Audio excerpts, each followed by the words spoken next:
आज की चर्चा।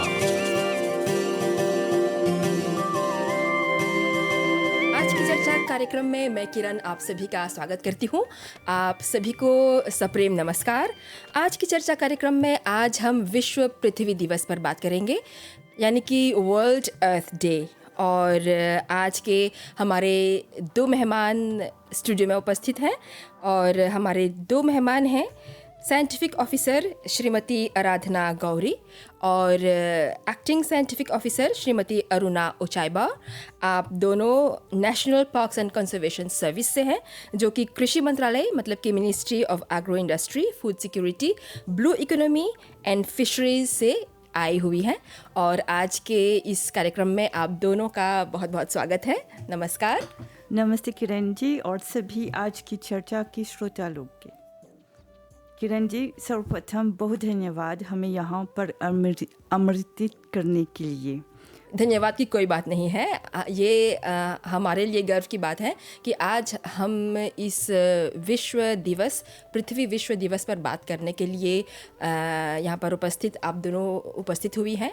और आज शनिवार की सुबह है। शनिवार की सुबह सभी के लिए काफ़ी एक व्यस्त समय होता है या फिर आराम का समय होता है, लेकिन ऐसे में आप लोगों ने अपना समय निकालकर आज अपनी उपस्थिति दी, इसके लिए बहुत बहुत शुक्रिया। सबसे पहले तो हम ये जानना चाहेंगे आराधना जी कि ये जो विश्व पृथ्वी दिवस है, world earth day, national parks and conservation service किस तरह से इसको मनाता है, कैसे एके मनावी लाजा, और आप लोग जो कंजर्वेशन कार्य, जो संरक्षण कार्य करत हव जा हमनी के पार्क्स के संरक्षण के लिए जो कि हमनी के पृथ्वी से जुड़ल बा, वो कैसे होवेला? किरण जी, पृथ्वी दिवस अंतर्राष्ट्रीय दिवस मॉरिशस में मनावेला सब। हर दिनवा हमनी धरती माँ की सेलिब्रेट करेला सब। जी हाँ। हमनी के एहसास दिलावेला कि धरती माँ कितना नाजुक बा, कितना फ्राजिल बाते। हाँ। बायोडाइवर्सिटी, मानव कितना फ्राजिल, और हम सब कोई की मिलजुल के धरती माँ के रक्षा चाहिए करे के। बायोडाइवर्सिटी और धरती de facto दोनों एक ही चीज़ है, एक दूसरे के लिए है। बायोडाइवर्सिटी एक कल्टिने बा, सब जुड़ल बाती। हाँ, बायोडाइवर्सिटी के जब बात करत होता बतवा सब कुछ जुड़ल बा। कौन कौन चीज़ जुड़ल बा एकर में? जाने ना, जीवन बायोडाइवर्सिटी से अलग नहीं बात है। हाँ। जीवन बायोडाइवर्सिटी नहीं रही तो जीवन नहीं रही। जी हाँ। जीवन के लिए पानी चाहिए, जी। बायोडाइवर्सिटी देवेला, वेटलैंड्स देवेला। खाना कहाँ से मिली? बायोडाइवर्सिटी। सब चीज धरती माँ से जुड़ल बात है। तो इतना इम्पोर्टेंट बातें है आज के दिनों के, हम की चाहिए प्रोटेजे करके। ये दिन हमने के अपन प्लानेट के प्रोटेजे और आने वाली पीढ़ी के प्रति रिस्पॉन्सिबिलिटी की याद दिलावेला। ज़रूर। काहे कि ये जोन बायोडाइवर्सिटी हमनी के मिलल बा, जोन इकोसिस्टम, जोन पृथ्वी हमनी के पूर्वज से मिलल बा, हमनी के फ़र्ज़ बनेला कि आवे होला पीढ़ी के हमनी इतने ही सुरक्षित छोड़ के जाब सा। और ई बात पर अरुणा जी आपके का बोले के बा? सभी श्रोताओं और दर्शकों को मेरा नमस्ते। आज जो हमने सेलिब्रेट करते हैं सब पृथ्वी दिवस, यानी कि अर्थ डे, और ये हर साल मनावल जाला। और इस साल का थीम है हमारी धरती हमारी ताकत, वो यानी कि हम आवर प्लानट आवर स्ट्रेंथ। तो जब जैसे हम आराधना जी अभी बोलक कि बायोडाइवर्सिटी बहुत इम्पोर्टेंट है, पानी के बारे में बोलक, जस्ती कौन चीज़ इम्पोर्टेंट से ऑक्सीजन। और कहाँ हमने के ऑक्सीजन, कहाँ से हमने के ऑक्सीजन मिला? से पेड़ पौधों से। तो अगर पेड़ पौधा नहीं रही तो हमने के ऑक्सीजन नहीं रही। तो NPCS जो हमने है सर, हमारे जो ब्लैक रिवर गो नेशनल पार्क है, एक सबसे बड़ा कार्बन सिंक है। ओके। और जो सब कार्बन हमने इंडस्ट्री, व्हीकल सब प्रोजेक्ट करता, वो होता एब्सॉर्ब करता। और तो कि जब हमने अगर हम ओकरा प्रोटेक्ट करब सा, तो जैसे पेड़ पौधे लगावब सा, तो हमनी के वातावरण ज़्यादा स्वस्थ रही और हमने के जीवन के लिए इम्पोर्टेंट रही। अगर ऑक्सीजन नहीं रही तो हमने कैसे जियब सा? सांस ही नहीं सकबले। हाँ, तो बहुत बहुत इम्पोर्टेंट। हाँ, और ये दिवस काहे सेलिब्रेट करेला सा कि हमने के जनता के बचावे एहसास दिलावे कि कितना है पोता, और अगर हमने कुछ नहीं करब सा तो हमनी के जीवन में प्रॉब्लम हुई। ज़रूर। और अभी जब आप बोलत हुआ कि जनता के आप लोग जागरूक करेला जा, ये एगो दिन ह, हर एगो वर्ल्ड डे जब हमनी मनाएला जा, एगो विश्व दिवस, त उ विश्व दिवस एगो धरला एगो कॉल ह, वेकअप कॉल कि आज एगो ख़ास दिन ह, ई विषय पर, ई बात पर ध्यान देवे के। और वर्ल्ड अर्थ डे के यही मकसद है कि हमनी अपन पृथ्वी पर, पृथ्वी से जुड़ल जोन भी जीव बा, हमनी के जोन वनस्पति बा, जोन पेड़ पौधा बा, झील बा, नदी बा, सब तब पृथ्वी पर ही बा, ओकर संरक्षण के बारे में सोचब जा। और अभी हमने संगे दुगो साइंटिफिक अफसर बैठल हवन जा, लेकिन आप सुनला कितना भावुक होके पृथ्वी के वो लोग माँ से संबोधित करते हुए ई दिवस के बारे में बोलत हवन जा। और पृथ्वी जब अपन माँ के उपाधियों के देवत हवा, त चाहे सच में उस सम्मान भी पृथ्वी के देवे के, काहे कि हमनी के जीवन ई पृथ्वी से जुड़ल बा। जब पृथ्वी पर, जैसे अभी आराधना जी बोलन और अरुणा जी बोलन, जब पेड़ पौधा और सांस लेवे खातिर ऊर्जा ही नहीं रही, त हमनी के जीवन के कोनो मोल नहीं रही। त अब हमनी आप लोग से जाने चाहब जा कि हमनी के जोन वनस्पति बा, जोन फोना फ्लोरा बा, जोन झील, जोन तालाब बा, जोन वेटलैंड्स अभी बोलला, ई सब के संरक्षण के जिम्मेदार जोन संस्था बा कृषि मंत्रालय के तहत, वह national parks and conservation service. और ई जोन मैनेजमेंट, जोन संचालन होता हमनी के वनस्पति, फोना फ्लोरा, वेटलैंड्स, बायोडाइवर्सिटी के, ओकर मैनेजमेंट, ओकर टिकाऊ विकास, ओकर सस्टेनेबल मैनेजमेंट आप लोग कैसे करेला जा। पहला तो बोलला कि नवा पीढ़ी जो आवता ओकर खातिर चाहे सुरक्षित छोड़ के जाएगी। अब थोड़ा एक पर विस्तार जनेला, मॉरिशस एगो छोटा सा देश बाटे, बहुत छोटा सा है सा, और हम की बायोडाइवर्सिटी के क्षेत्र में दुनिया में एगो हॉटस्पॉट से भी जानेला सा। दुनिया में सबके साइंटिस्ट जानेला मॉरिशस कितना इम्पोर्टेंस बाटे बायोडाइवर्सिटी के। मतलब हमें के बायोडाइवर्सिटी समृद्ध बा, हाँ। रिच। एकर ई मतलब है कि यहाँ जो बायोडाइवर्सिटी बा, जीव जंतु बा, पेड़ पौधा बा, यूनिक है, अनमोल है। अच्छा। Le monde entier के साइंटिस्ट आवेला काम करे मॉरिस, बोला आवत है सा, हाई प्रोजेक्ट करे के, हाई प्रोटेज एगो प्लांट की प्रोटेज करी। हमने एगो ला फ्रांस से conservateur de presse से काम करी सा, एगो पौधा सिलिंड्रोक्लिन लोरेंजी, छोटा सा प्लांट बाटे, गायब हो जाता है, काम कर ली सा, हमने नहीं गई सा ओकर लगे। ला फ्रांस ने जाने थे वन सा कितना अनमोल है बायोडाइवर्सिटी मॉरिस में। अभी के समय में इस सब बायोडाइवर्सिटी खतरा में बात हमेशा के लिए गायब हो सकेला। जैसे हम की मॉरिशस की दो हाँ। अब हमने की काम है हो नहीं, दूसर स्पेस नहीं डिस्पारेट है, तो काम करेला सब। हमने जो नीति बायोडाइवर्सिटी है, इकोसिस्टम है, अभी बहुत सी चुनौती के सामना करेला सा। इन्वेजिव एलियन स्पीशीज जोन बातें, चूहा, मंगूस, राविनाला, है सब ओकर प्रेदातिया प्रेदातिया, मतलब कि हमने के बायोडाइवर्सिटी खातिर ई लोग खतरा बनल बा। बहुत खतरा बनल बा। हैबिटेट डिग्रेडेशन करेला सा, चेंजमेंट क्लिमाटिक हो, तो दूसर चीज आगे नहीं सोचते जैसा चेंजमेंट क्लिमाटिक कितना भारी पड़ी। अब दिखत है सा, अब हम काम कर रहे थे कैसे करब सा। ये सब चुनौती खाली हमें एक देश में नहीं पाते, सब दुनिया भर में बात। तो एक्शन लेवे के समय अब और अभी बाती जितना देरी करब सा एक्शन लेके उतना भारी कर बिगाड़ होई, मतलब ओकर परिणाम उतना भारी रही। हाँ, चाहे हमने के जल्दी जल्दी एक पर कदम उठावे के।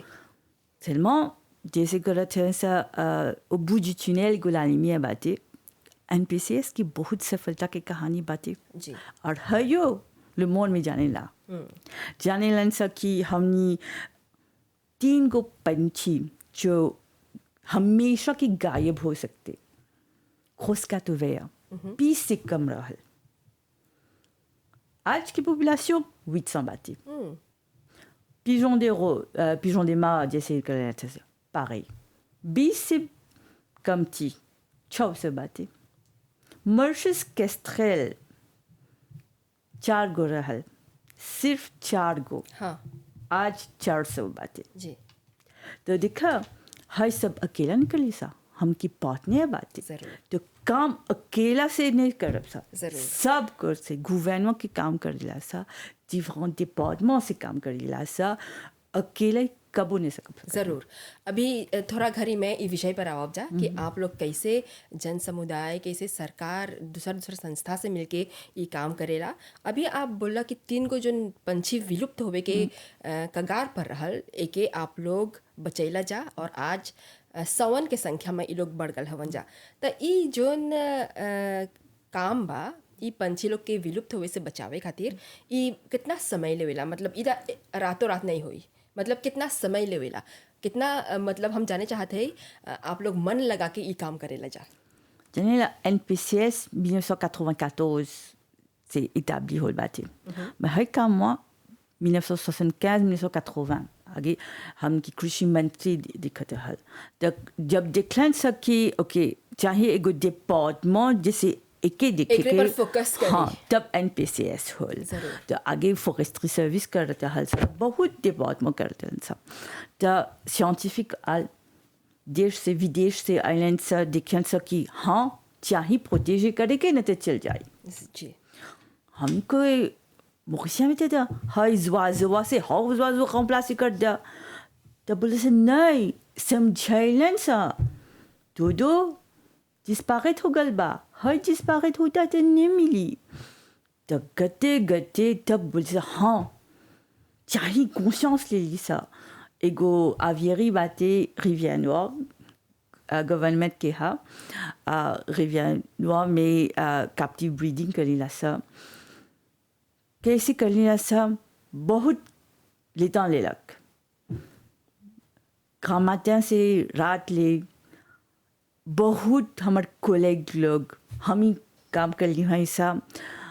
बहुत भावुक है सा बस की हाउ काम जितना लेता ले वेला, मतलब अपन सब कुछ छोड़ छाड़ के आप लोग ई पर ध्यान देवे ला. हाँ बहुत.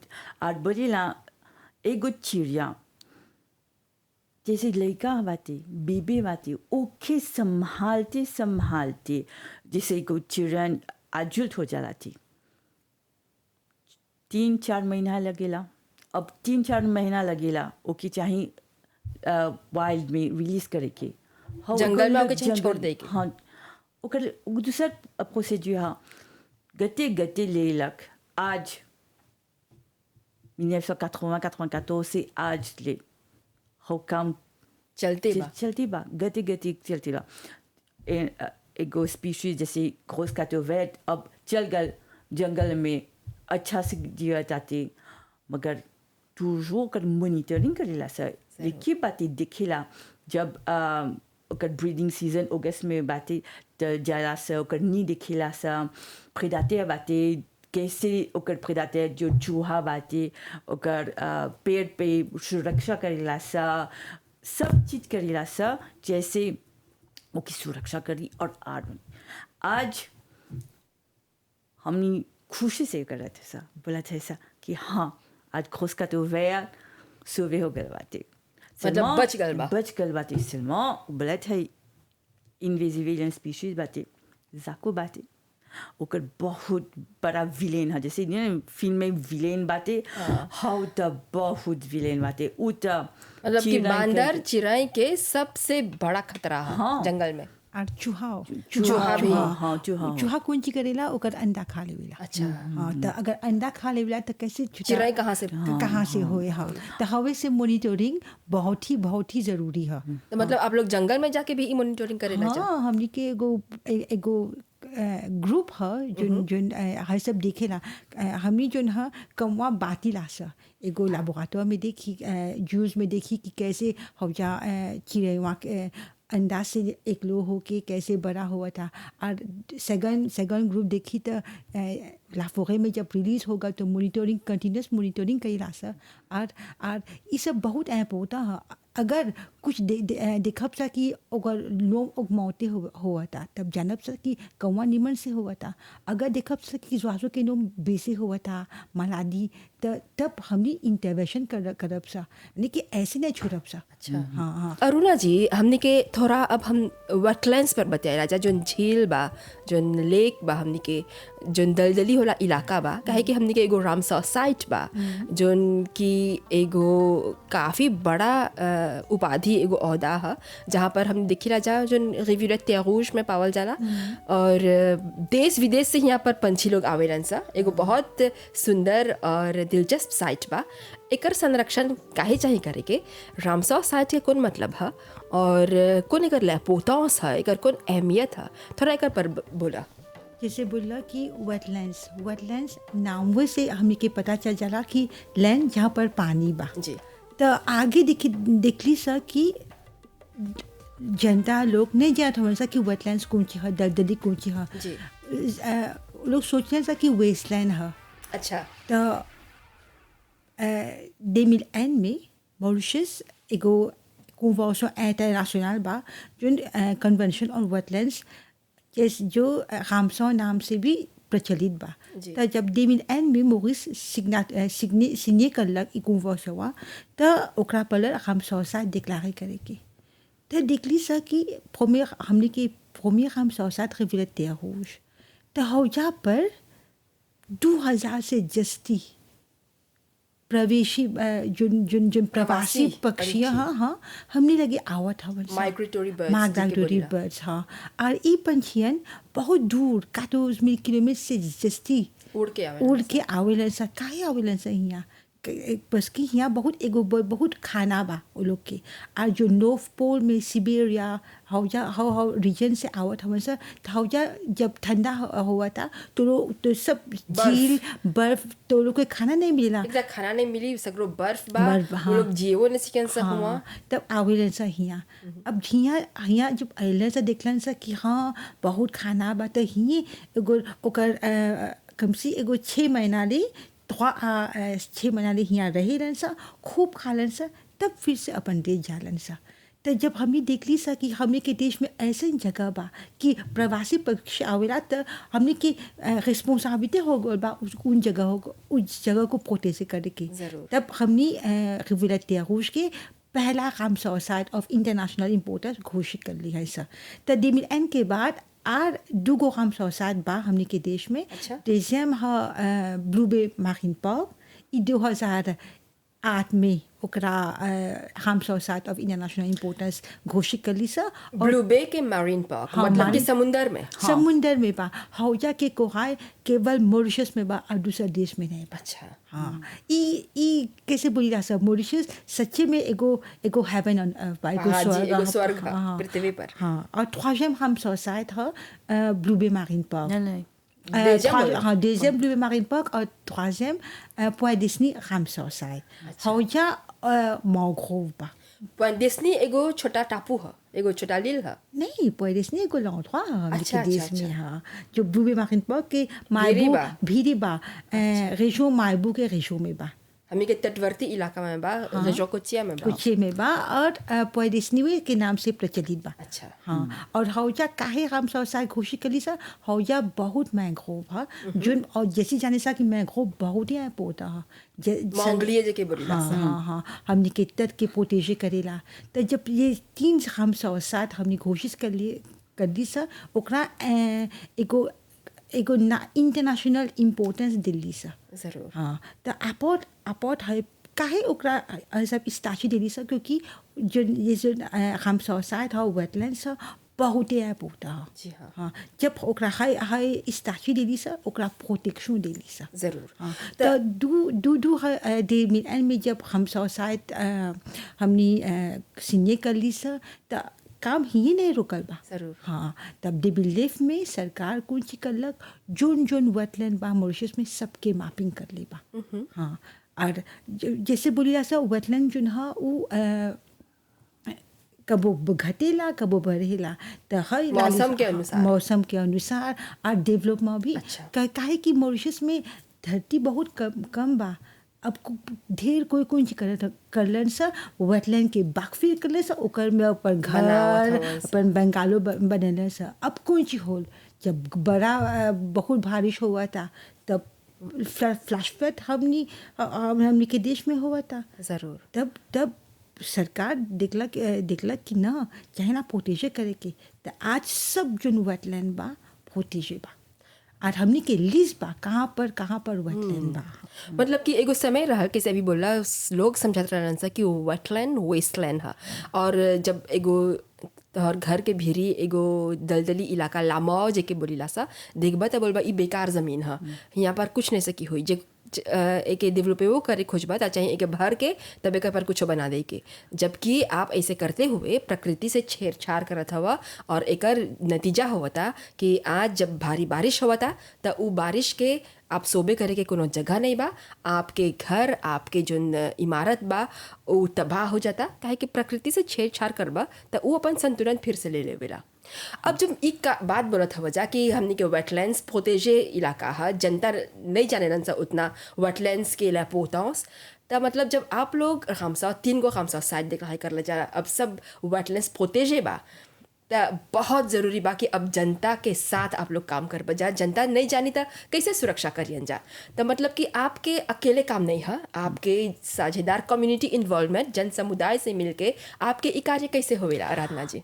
जाने ना एगो चीज बोलीला सा सब कोई के वेटलैंड्स धरती की किडनी है। जैसे हम की लेको किडनी की ज़रूरी बातें सब चीज अच्छा से फंक्शने होए तो सफ़ा करेला, खून की सफ़ा करेला, वैसे ही वेटलैंड्स धरती पर ओकर काम करेला, दिलो साल के प्रूव करेला। अच्छा सब चीज है छात्र के बोलिला सब देखिए हमके देख रहे हो सर ना हाँ है चीज हुआ हमने कि ले गया नहीं बात है तो अच्छा पानी कैसे भी पीबा। जब छात्र के बात बोलत होते मतलब स्कूल में भी जाला जा स्कूल सिखावे? में जाया सा हमने सख्त लाने वर्ल्ड वेटलैंड्स डे बनावेला सा हाँ हर बरिस के हर बात बरिस है। में सब parfois le nord में जाएला सा, le sud में, centre में जाएला सा, l'école में fonction करेला सा, expliquer करेला सा। और जन हम के विजिटर सेंटर बा samedi dimanche के काम करेला सा, वहाँ पर ही जब आए सा लड़का लोग पूछे के हाई कुछ या हाउ कुछ तो हम तेनी सुन वेटलैंड्स के बारे में बोलेला से चाहे बोले के प्रकृति के बारे में चाहे लोग कर लैप होता हूँ सा तेनी सुन जब बोले सा बच्चा ला सब कौन ऐप होता सब जाने ला malheureusement Maurice में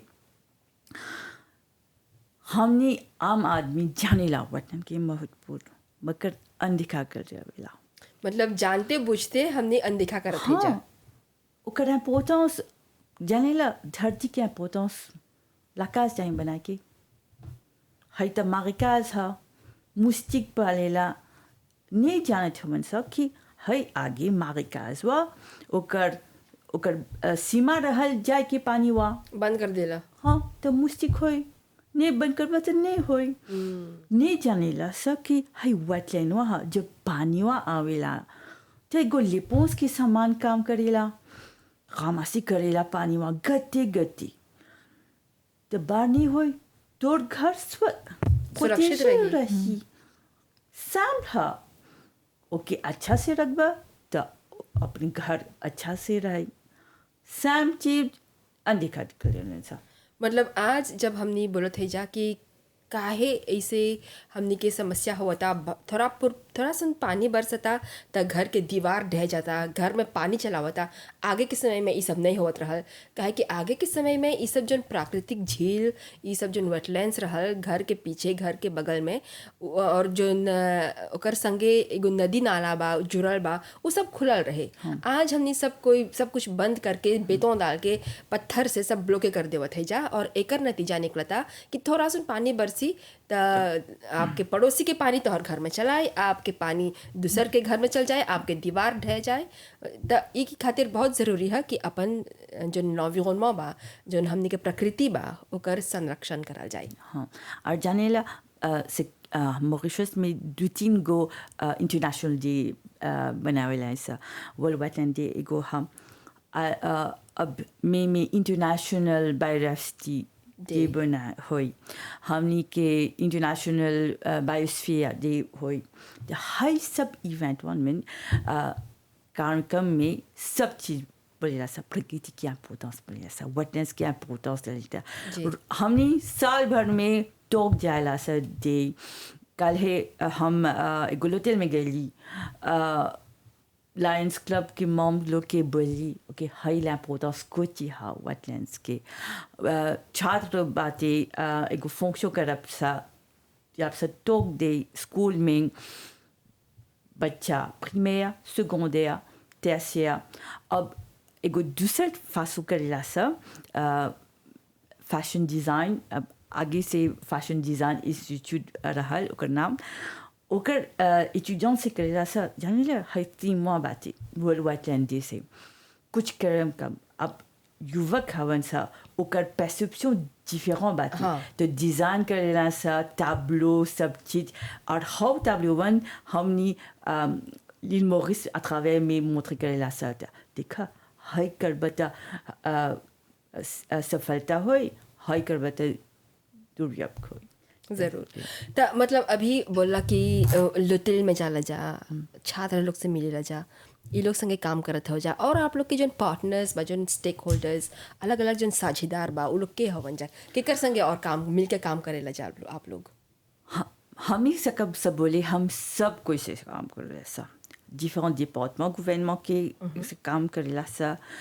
bois et forêt division vétérinaire private sector से काम करेला सा la banque c'est HSBC Mauritius Commercial Bank et Mauritius से काम करेला सा अच्छा हमनी मॉरिशस के कौन मतलब वो कैसे एकर में अपन भागीदारी देवेला मॉरिशस हमनी आगे बोली रही ना एगो प्लांट बातें सिलेंड्रोक्लिन लोरेंजी तो वो में एमबीसी हमके बहुत हमके आइलैंड सा एडी करे प्लांट वा ला फ्रांस में बातें हमनी मॉरिशस में है सा तो मॉरिशस में आल प्लांट वन और एगो दूसर बातें जो पिजन des morts हमनी rapatrié करें सा जर्सी से तो हाउ बहुत लेता लेवेला एगो rapatrié करके पिजन हाउ 1-2 साल लेलक préparé करके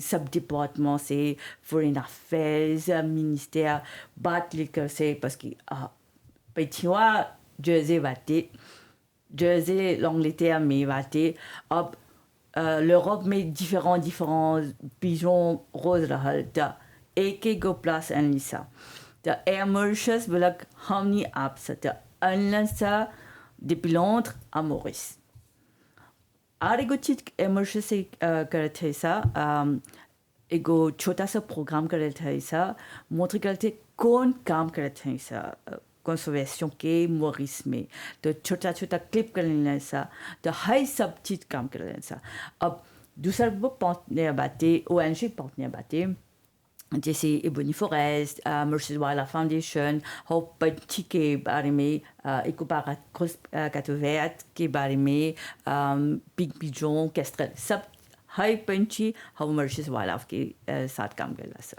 अब जब हवाई उड़ान कंपनी के बात करला तो मतलब कि आपके पार्टनर्स विदेश में भी बा हाँ हम अंतर्राष्ट्रीय अकेले जो है बायोडाइवर्सिटी अकेले मॉरिशस के काम नहीं है le monde entier के काम है तो काम करेला सर जाने ला अंतर्राष्ट्रीय में मॉरिशस जाने ला सा हॉटस्पॉट है ओके प्रेजे अभी करके दो इतना जाने लंसा कि ओके मॉरिशस ओके कब जब से कॉन्फ्रेंस में जो मॉरिशस के है सा तेनी सुन एडे ओके कर रहा सा तो हाँ आयन सा एडे करे तो हम के différents partenaires बातें जैसे बड़ी conservateur de Brest बातें Kew Garden बातें आज la Réunion से काम करते हैं सा conservateur la Réunion के और 2-3 को बातें La Réunion मिसूरी में botanical हाँ, garden La Réunion की। से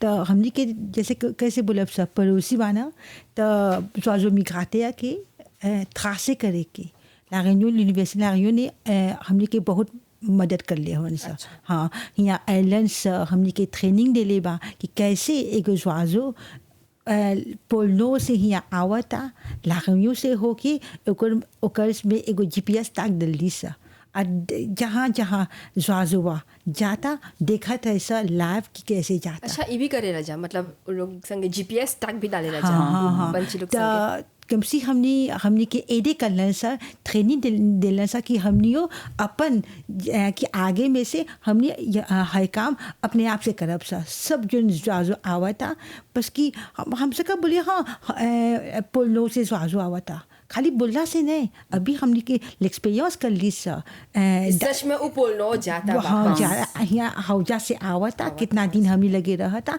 अब कहाँ से होकर अपन घर जाता मतलब कि आप अंदाजा लगा के ये बात नहीं बोले लजा आप लोग के सच में साइंटिफिक प्रूफ हुआ जी और एगो एजुकेशन इंस्टीट्यूशन भी हमके पार्टनर हवन सा यूनिवर्सिटी मोरिस एफडीआई जैसे बोली रहा सा तो है सब आते हमके एडी करन सा जरूर तो आज हमने जहाँ पे है सा है सबके मेहरबानी से मतलब national parks and conservation service इस सब राष्ट्रीय स्तर पर इस सब जितना प्लेयर्स बा जितना अलग अलग पहुँचने बा ये लोग संगे मिल के साथ में विदेश में स्थापित जो रिसर्च सेंटर बा वो लोग संगे भी काम करत हवा जा और जब ये नीवो पर आप लोग काम करत हवा जा तो आप लोग के एगो गाइडलाइंस हुई international guidelines international agreements convention ये सब के पालन करते हुए काम करत हुई बजा हाँ सब चीज़ के हमने 2-3 को कन्वेंशन के देखला सकने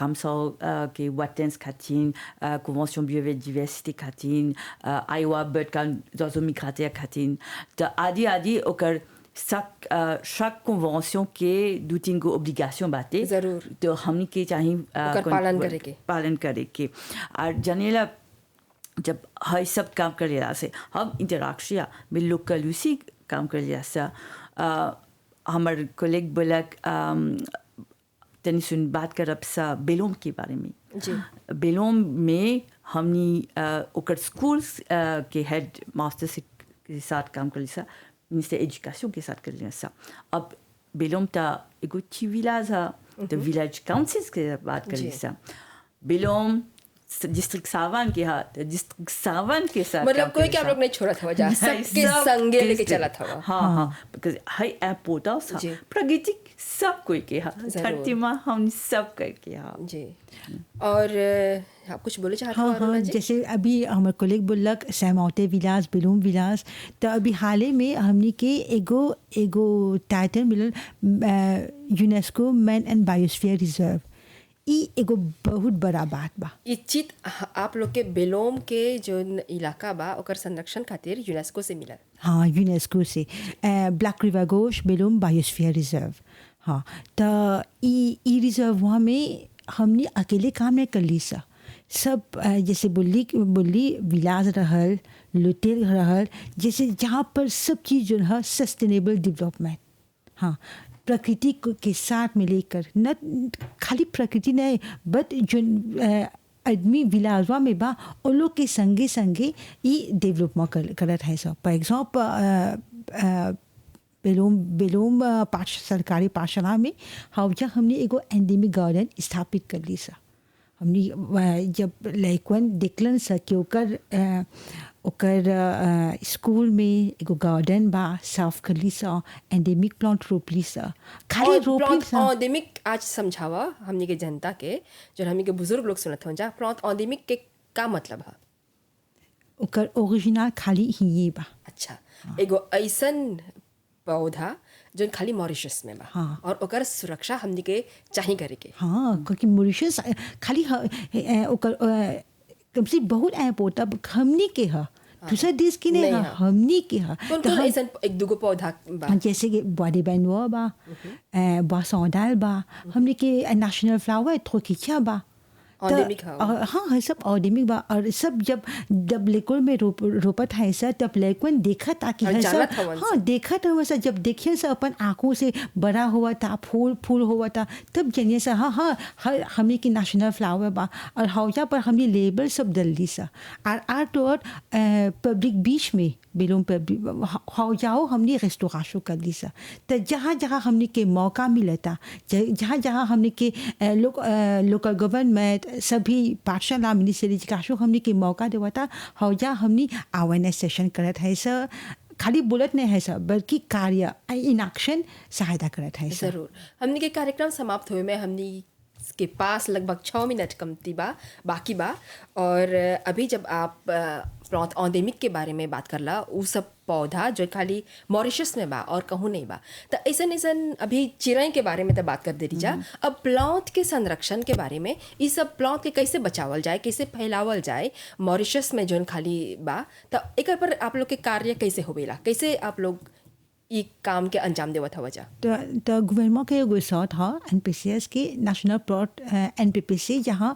क्यूपी में बा हौजा हमनी प्रोपागाशो करेला सा हौजा हमनी प्रोपागाशो करेला सा मतलब कि प्लॉटवा के अलग अलग अब ढेर प्लॉट के प्रोपाजे करेला सा बढ़ावे हाँ तो उस ऑटवा में हौजा प्रोजेक्ट करेला सा और पूरा देश में ओकरा रोपिला सा और हर सब जोन प्लान ऑर्गेनिक है हमनी बेचिला सा जोन कोई इंटरेसे बा प्लान ऑर्गेनिक किने के अपन आंगन में एगो थोकेचा लगाए के सब जानत हो Kiran ji protection de l'environnement धरती दिवस सबके हाथ में बा खाली ओकरा चाहेला विलिंगनेस खाली है ये भाई इच्छा चाहेला हाँ इच्छा चाहेला हाँ तब सकियन सकिने और अपन आंगन में एगो प्लॉट रोपे तो यही माटी दी कम से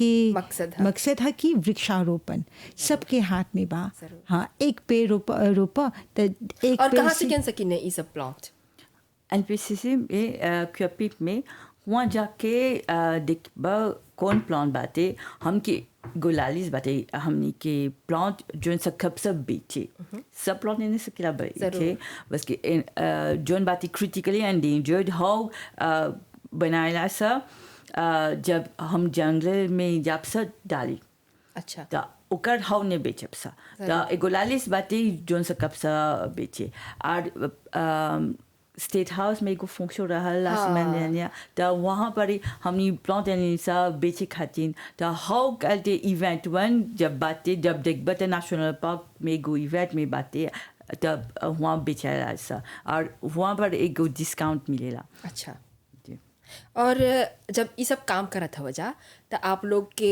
भले ही सब कोई आपके स्टेक होल्डर्स आपके साझेदार हवन सा लेकिन चुनौती भी तो हुई मतलब कि चैलेंज के भी कठिनाई के भी सामना करत हुई बजा कौन कौन कठिनाई आपके परेला सामना करे के और कैसे एकर समाधान ढूंढत हवा जा 1 या 2 मिनट में सकबा ई विषय पर बोले बहुत चुनौती बाटे conservation biodiversité के बहुत ही चुनौती एगो तबल जली changement climatique invasive alien species जैसे singe चूहा ou गो दूसर हा तीसरा हा कैसे बोला सा ओवर एक्सप्लॉयटेशन हाँ वो एगो चीज है ओवर एक्सप्लॉयटेशन कैसे यहाँ पर हुआ था हमने जाने से बायोडाइवर्सिटी टेरेस्ट्र और मैरीन बातें मतलब कि पृथ्वी पर और जल में over exploitation fishing over fishing simple करते अब आज जाने ला सब आदमी को जाने ला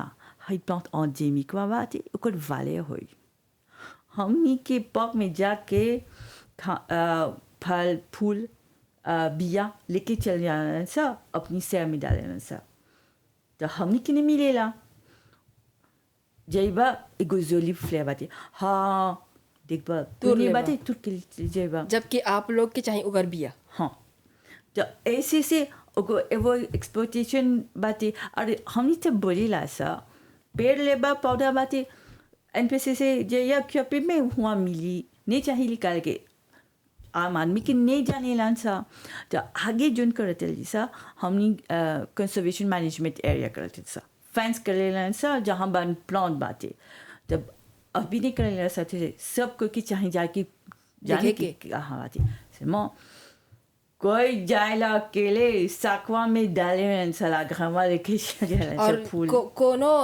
मतलब कि एक ई बात के आश्वासन नहीं बा कि उ लोग जब प्लांटियन से उजमी हाँ। काहे कि नहीं जनियन सा कैसे हाँ, एकर नहीं जाने सेवा सा। करे के बहुत प्लांट चल जाएला और हमके दुख बाती जाना सा हाँ ला घरवा 8-2 दिन में प्रे हो जाए जब सा ले लंदे ला घरने बाते अब कैसे भी माना सकब करे नहीं बोली ला सा लालवा में बाते इसमें वो लोग नहीं पालन करते नहीं हवन सा। पालन करन सा आराधना जी, अरुणा जी, आज आप लोग अपन समय निकाल के ई कार्यक्रम में भाग ले जा, बहुत बहुत धन्यवाद।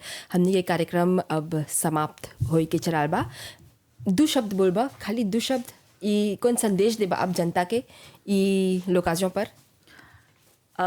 एगो सेइंग बाटे प्रगति की प्रगति का करनी शोषण तभी होगा मानव की पोषण। तो प्रगति के रक्षा करिए, हम धरती माँ के रिस्पेक्ट करिए तो हमनी वे आगे बढ़ब सा। मतलब अभी आराधना जी बोलन जब प्रकृति के शोषण नहीं करबा तभी तोहर पोषण हुई। और आप का बोलबा अरुणा जी 2 शब्द में?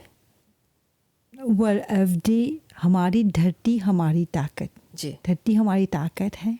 हमें पेड़ जितना हो सके हमें वृक्षारोपण करना चाहिए। ज़रूर।